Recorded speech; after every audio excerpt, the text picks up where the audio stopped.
जय माता दी। नमस्कार दोस्तों, स्वागत है आप सभी का हमारे YouTube चैनल लक्ष्मी शर्मा की कहानियां पर। प्यारे भक्तगणों, आज सोमवार के दिन आप सभी सुनेंगे राम जी और भोलेनाथ की कथा। अगर आप भोलेनाथ और राम जी की भक्त है तो कथा को पूरा अवश्य सुने। भगवान आपकी हमारी सभी की मनोकामना को पूर्ण करे। प्रेम से बोलिए उमापति शंकर भगवान की जय, सिया रामचंद्र की जय। कथा इस प्रकार है कि बात उन दिनों की है जब भगवान श्री राम का अश्वमेध यज्ञ चल रहा था। श्री राम ने अनुज शत्रुघ्न के नेतृत्व में असंख्य वीरों की सेना सारे प्रदेश को विजित करती जा रही थी।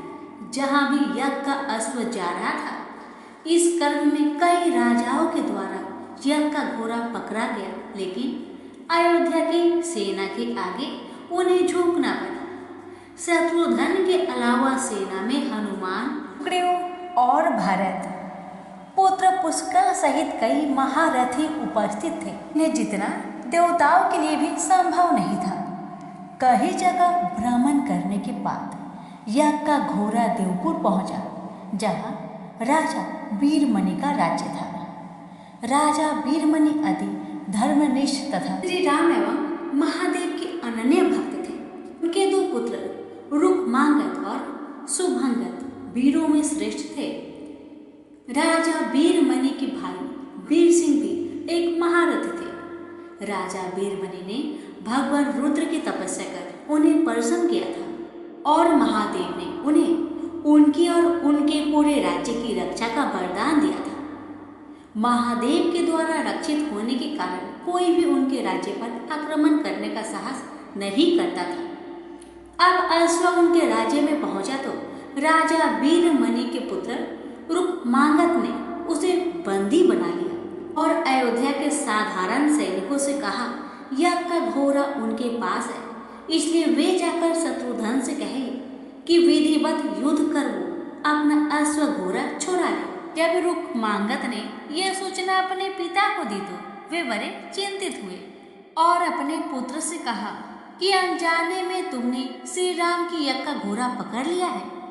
श्री राम हमारे मित्र हैं और उनसे शत्रुता करने का कोई औचित्य नहीं है, इसलिए तुम यज्ञ का घोड़ा वापस लौटाओ। इस पर रुक्मांगद ने कहा कि हे पिताश्री, मैंने तो उन्हें युद्ध की चुनौती भी दे दी है, अतः अब उन्हें बिना युद्ध के अश्व लौटाना हमारा और उनका दोनों का अपमान होगा। अब तो जो हो गया है उसे बदला नहीं जा सकता, इसलिए आप मुझे युद्ध की आज्ञा दे। पुत्र की बात सुनकर वीरमणि ने उसे सेना सुसज्जित करने की आज्ञा दे दी। राजा वीरमणि अपने भाई वीर सिंह और अपने दोनों पुत्रों रुक्मांगद और शुभंगद साथ विशाल सेना लेकर युद्ध के क्षेत्र में आ गए। इधर जब शत्रुघ्न को सूचना मिली कि उनके यज्ञ का घोड़ा बंदी बना लिया गया है, तो वो बहुत क्रोधित हुए एवं अपनी पूरी सेना के साथ युद्ध के लिए युद्ध क्षेत्र में आ गए। उन्होंने पूछा कि उनकी सेना से कौन अश्व को छुड़ाएगा। तो भारत पुत्र पुष्कर ने कहा कि तातश्री, आप चिंता ना करें, आपके आशीर्वाद और श्री राम के प्रताप से मैं आज ही इन सभी योद्धाओं को मारकर अश्व को मुक्त करता हूँ। वे दोनों इस प्रकार बात कर रहे थे कि पवनसुत हनुमान ने कहा कि राजा वीरमणि के राज्य पर आक्रमण करना स्वयं परमपिता ब्रह्मा के लिए भी कठिन है, क्योंकि ये नगरी महाकाल द्वारा रक्षित है। अतः उचित यही होगा कि पहले हमें बातचीत द्वारा राजा वीरमणि को समझाना चाहिए। अगर हम ना समझा पाए तो हमें श्री राम को सूचित करना चाहिए। राजा वीरमणि श्री राम का बहुत आदर करते हैं, इसलिए वे उनकी बात नहीं टाल पाएंगे। हनुमान की बात सुनकर शत्रुघ्न बोले कि हमारे रहते अगर श्री राम को युद्ध भूमि में आना पड़े तो ये हमारे लिए अत्यंत लज्जा की बात है। अब जो भी हो, हमें युद्ध तो करना ही पड़ेगा। ये कहकर वे सेना सहित युद्ध भूमि में पहुंच गए। भयानक युद्ध छिड़ गया। भरत पुत्र पुष्कर सीधा जाकर राजा वीरमणि से भिड़ गया। दोनों अतुलनीय वीर थे। वे दोनों तरह तरह के शास्त्रों का प्रयोग करते हुए युद्ध करने लगे। हनुमान राजा वीरमणि के भाई महापराक्रमी वीर सिंह से युद्ध करने लगे। रुकमांगद और शुभमांगद ने शत्रुघ्न पर धावा बोल दिया। पुष्कल और वीरमणि में बड़ा घमासान युद्ध हुआ।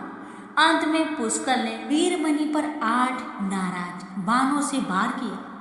इस बार को राजा वीरमणि सह नहीं पाए और मूर्छित होकर अपने रथ पर गिर पड़े। वीर सिंह ने हनुमान पर कई अस्त्रों का प्रयोग किया, पर उन्हें कोई हानि ना पहुंचा सके।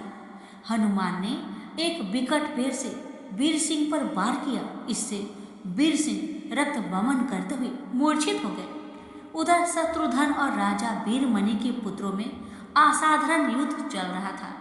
अंत में कोई चारा ना देखकर शत्रुघ्न ने दोनों भाइयों को नाक पास में बांध लिया। अपनी विजय देखकर शत्रुघ्न की सेना के सभी वीर सिंहनाद करने लगे। उधर राजा वीरमणि की मूर्छा दूर हुई तो उन्होंने देखा कि उनकी सेना हार के कगार पर है। ये देखकर उन्होंने भगवान रुद्र का स्मरण किया। महादेव ने अपने भक्त को मुसीबत में जानकर वीरभद्र के नेतृत्व में नंदी भृंगी सहित सारे गणों को युद्ध क्षेत्र में भेज दिया। महाकाल के सारे अनुचर उनकी जय जयकार करते हुए अयोध्या की सेना पर टूट पड़े। शत्रुघ्न हनुमान और बाकी योद्धाओं को लगा कि जैसे प्रलय आ गया हो। जब उन्होंने भयानक मुख वाले रुद्र अवतार वीरभद्र नंदी भृंगी सहित महादेव की सेना देखी तो सारे सैनिक भय से कांप उठे। शत्रुघ्न ने हनुमान से कहा कि जिस वीरभद्र ने बात में दक्ष प्रजापति की मस्तक काट डाला था और जो तेज और समता में स्वयं महाकाल के समान है, उसे युद्ध में कैसे हराया जा सकता है। ये सुनकर पुष्कल ने कहा कि हे तातश्री, आप दुखी मत हो। अब तो जो भी हो हमें युद्ध तो करना ही पड़ेगा। ये कहता हुआ पुष्कल वीरभद्र से, हनुमान नंदी से और शत्रुघ्न भृंगी से जा भिड़े। पुष्कल ने अपने सारे दिव्य शस्त्रों का प्रयोग वीरभद्र पर कर दिया, लेकिन वीरभद्र ने बात में उसे काट दिया। उन्होंने पुष्कल से कहा कि हे बालक, अभी तुम्हारी आयु मृत्यु को प्राप्त होने की नहीं हुई, इसलिए युद्ध क्षेत्र से हट जाओ। उसी समय पुष्कल ने वीरभद्र पर शक्ति से प्रहार किया, जो सीधे उनके मम्र स्थान पर जाकर लगा। इसके बाद वीरभद्र ने क्रोध से थराते हुए एक त्रिशूल से पुष्कल का मस्तक काट लिया और भयानक सिंहनाद किया। उधर भृगी आदि गणों ने शत्रुघ्न पर भयानक आक्रमण कर दिया। अंत में भृगी ने महादेव के दिए पास में शत्रुघ्न को बांध दिया। हनुमान अपनी पूरी शक्ति से नंदी से युद्ध कर रहे थे। उन दोनों ने ऐसा युद्ध किया जैसे पहले किसी से नहीं किया था। दोनों श्री राम के भक्त थे और महादेव के तेज से उत्पन्न थे।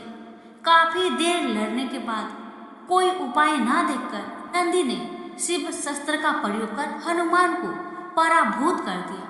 अयोध्या की सेना की हार देखकर राजा वीरमणि की सेना में जबरदस्त उत्साह आ गया और वे बाकी बचे सैनिकों पर टूट पड़े। यह देखकर हनुमान ने शत्रुघ्न से कहा कि मैंने आपसे पहले ही कहा था कि ये नगरी महाकाल द्वारा रक्षित है, लेकिन आपने मेरी बात नहीं मानी। अब इस संकट से बचाव का एक ही उपाय है कि हम सब मिलकर श्री राम को याद करें। ऐसा सुनते ही सारे सैनिक शत्रुघ्न, पुष्कल एवं हनुमान सहित श्री राम को याद करने लगे। अपने भक्तों की पुकार सुनकर श्री राम तत्काल ही लक्ष्मण और भरत के साथ वहां आ गए।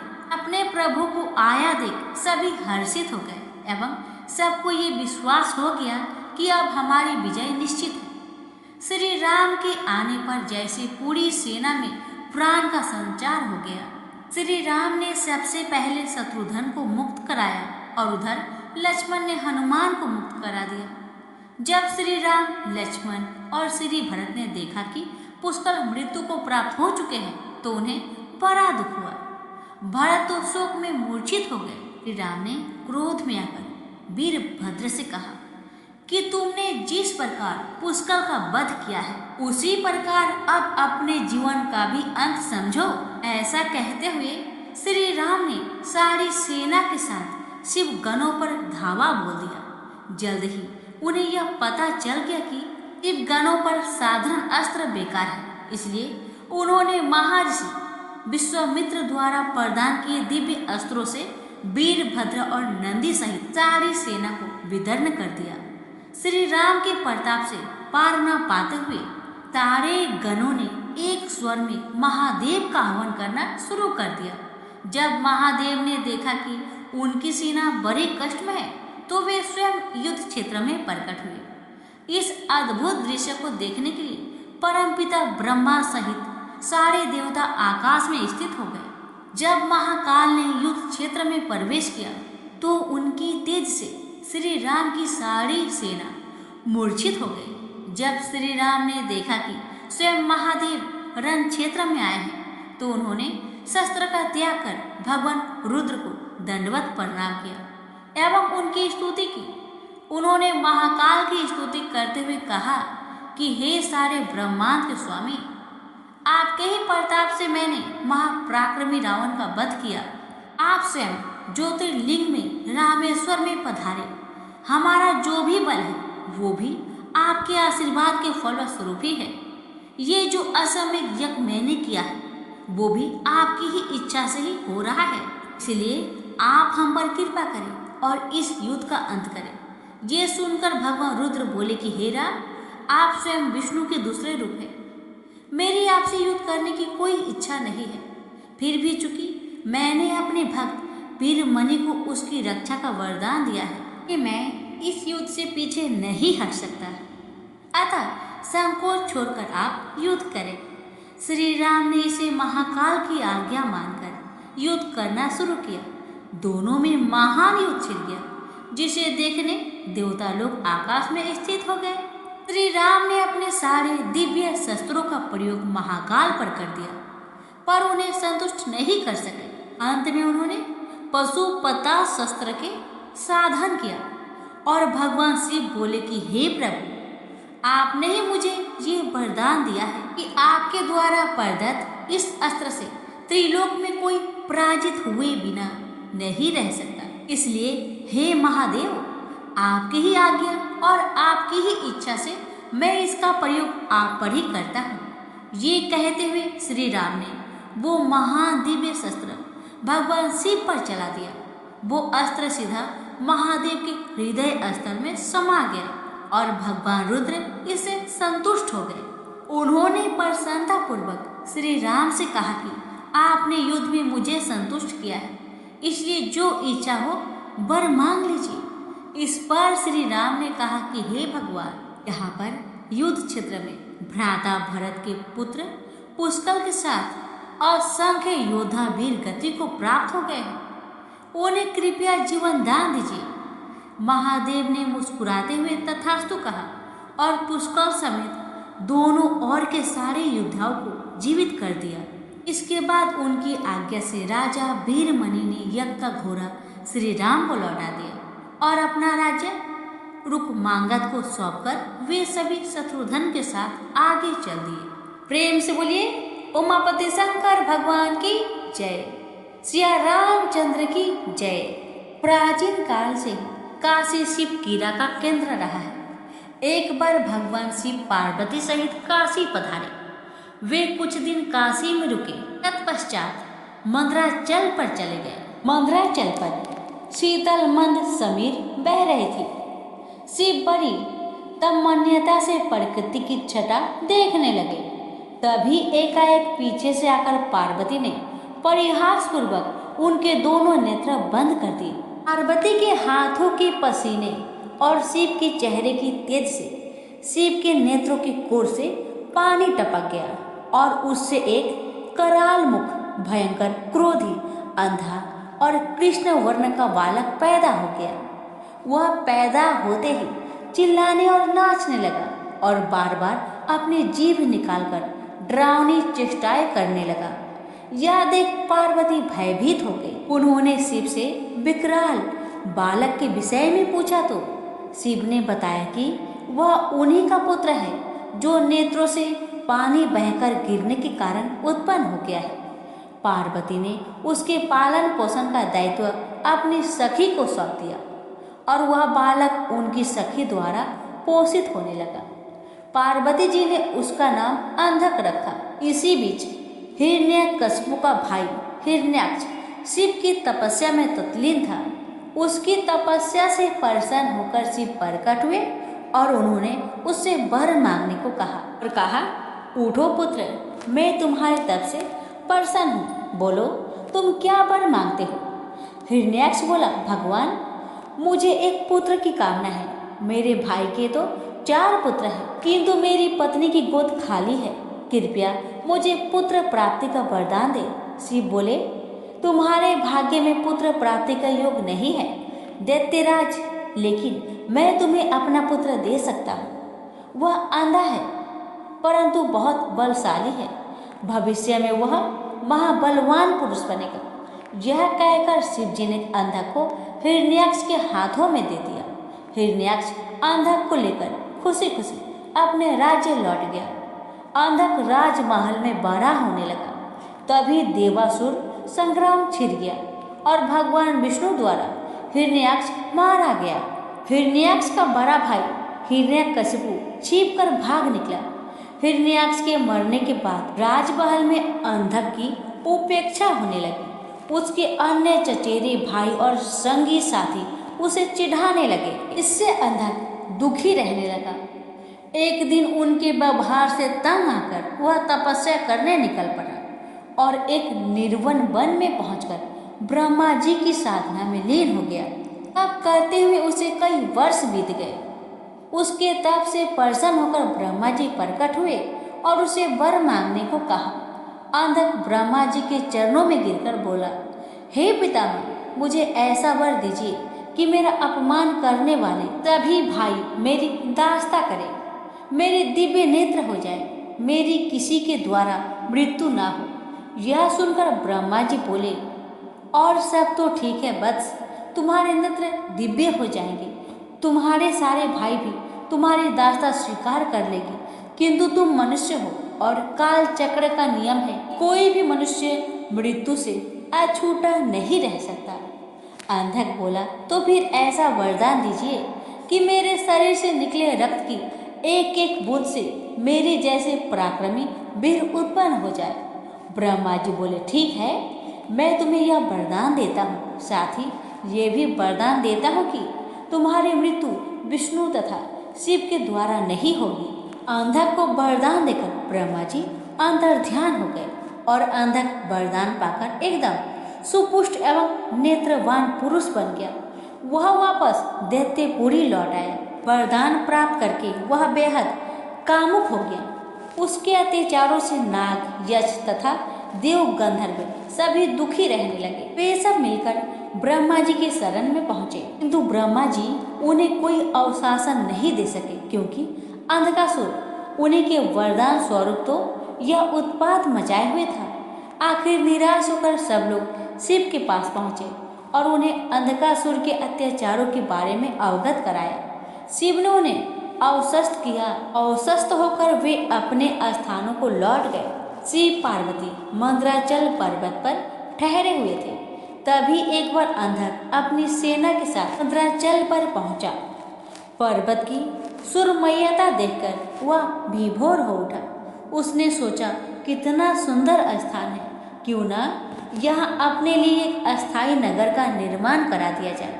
यह सोच उसने अपने एक सेवक को आदेश दिया, तुम कोई उचित स्थान तलाश करो जहाँ हमारे लिए एक शानदार महल बन सके। आज्ञा पाकर सेवक उचित स्थान की खोज में निकल पड़ा। कुछ दूर जाने पर उसे एक जटाधारी पुरुष तप करता दिखाई दिया।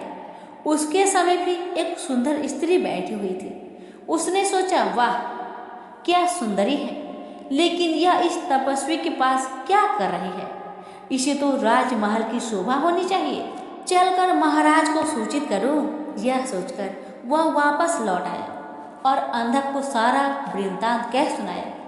सुनकर अंधक बोला, फिर से जाओ और उस सुंदरी को उठाकर मेरे पास ले आओ। उसके साथ के तपस्वी पुरुष को कह देना कि मैं दैत्यराज अंधक का दूत हूँ और उनके लिए इस सुंदरी को ले जाना चाहता हूँ।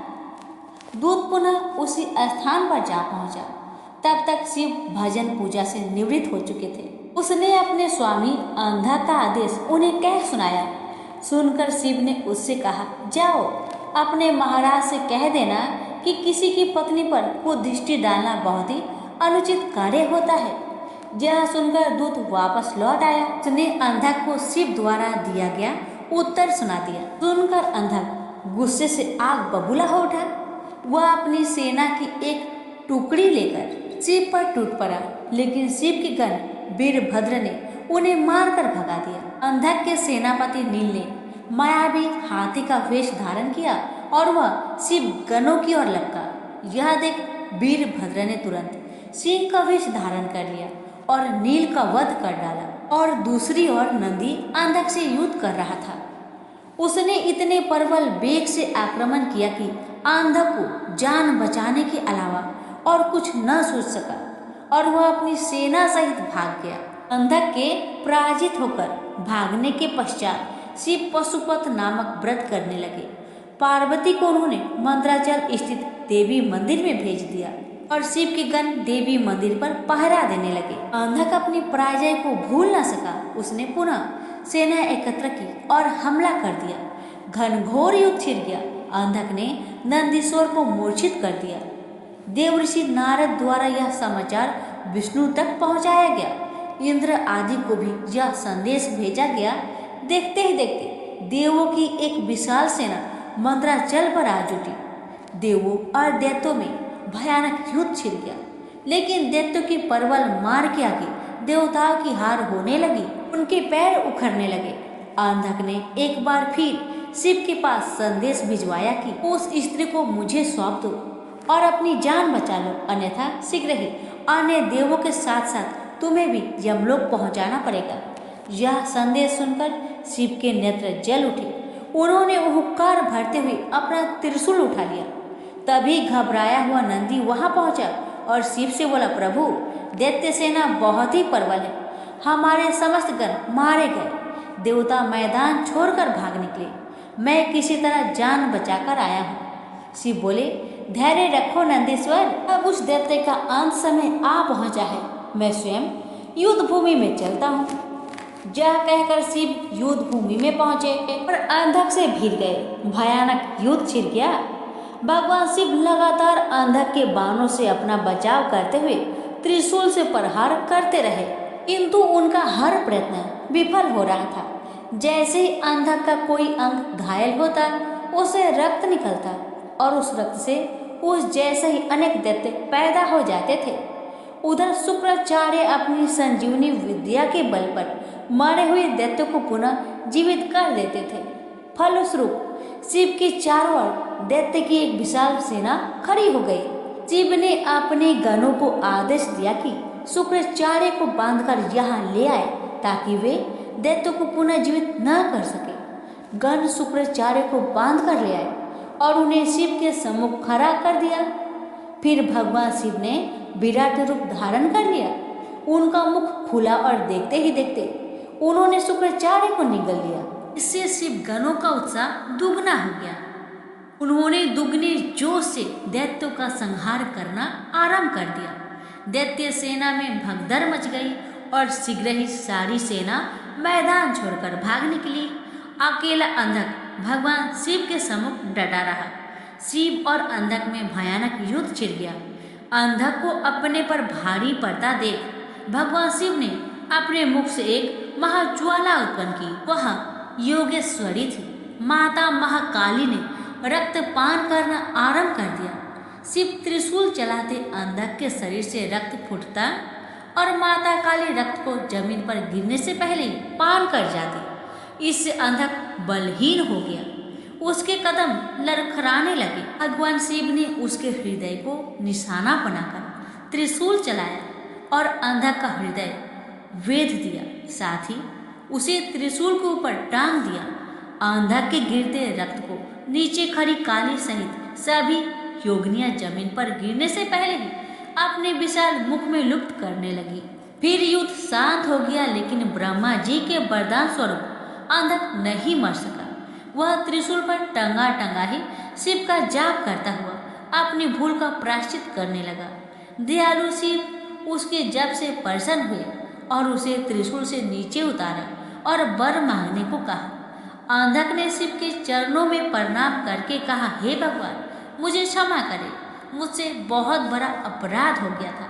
मैंने माता पार्वती पर कुदृष्टि डाली थी। अब से मैं आपकी सेवा में रहूंगा और कभी भी अपने अंदर दैत्य भाव जागृत न होने दूंगा, न ही देव विरोधी कार्य करूंगा। प्रभु, मैं चाहता हूँ कि मुझे दिव्य दृष्टि प्राप्त हो जाए। आज से मैं हर समय आपकी सेवा में दास की तरह उपस्थित रहूंगा। मेरे समस्त विकार धुल जाए। तथास्तु कहकर भगवान शिव अंतर्ध्यान हो गए।